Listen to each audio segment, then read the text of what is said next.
Η πολιτική προστασία έχει θέσει την Αττική σε κόκκινο συναγερμό εν ώψη της κακοκαιρίας Byron που εξελίσσεται σε φαινόμενο υψηλής έντασης. Όλα τα μετεωρολογικά μοντέλα δείχνουν ότι από τις 11 το βράδυ της Πέμπτης μέχρι και τις πρώτες πρωινές ώρες της Παρασκευής θα έχουμε εντονότατα καιρικά φαινόμενα και στο λεκανοπέδιο. Λαμβάνοντας υπόψη αυτά τα δεδομένα και σε άμεση συνεργασία με την πολιτική προστασία, τους Δήμους και όλους τους συναρμόδιους φορείς, οδηγηθήκαμε στην απόφαση όλα τα σχολεία της Αττικής να παραμείνουν κλειστά αύριο Παρασκευή. Η ασφάλεια των παιδιών μας είναι αδιαπραγμάτευτη προτεραιότητα. Γνωρίζουμε ότι τα φαινόμενα δεν θα επηρεάσουν με την ίδια ένταση κάθε περιοχή του λεκανοπεδίου. Οφείλουμε όμως να λειτουργούμε με τη μέγιστη δυνατή πρόνοια.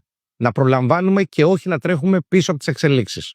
Με βάση τα δεδομένα και όχι το ρίσκο. Κατανοούμε ότι αυτή η απόφαση ενδέχεται να ανατρέψει τον προγραμματισμό της ημέρας για αρκετές οικογένειες, αλλά είναι μια επιλογή ευθύνης. Και θέλω να ευχαριστήσω προκαταβολικά τους εκπαιδευτικούς μας, τους γονείς και τους μαθητές για την κατανόησή τους.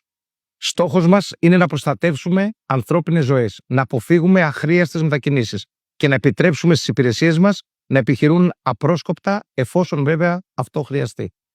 Παραμένουμε στο πεδίο σε πλήρη επιχειρησιακή ετοιμότητα. Σε όλη την Αττική βρίσκονται σε επιφυλακή συνεργεία, μηχανήματα και δυνάμεις της πολιτικής προστασίας της περιφέρειάς μας. Από πλευράς μας είμαστε έτοιμοι να συνδράμουμε όπου και όποτε μας ζητηθεί, ακολουθώντας το επιχειρησιακό σχέδιο του αρμόδιου Υπουργείου Κλιματικής Κρίσης και Πολιτικής Προστασίας.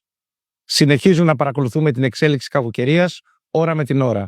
Ενεργούμε με ψυχραιμία, σχέδιο και με απόλυτη προτεραιότητα στον άνθρωπο. Και έτσι ακριβώς θα συνεχίσουμε.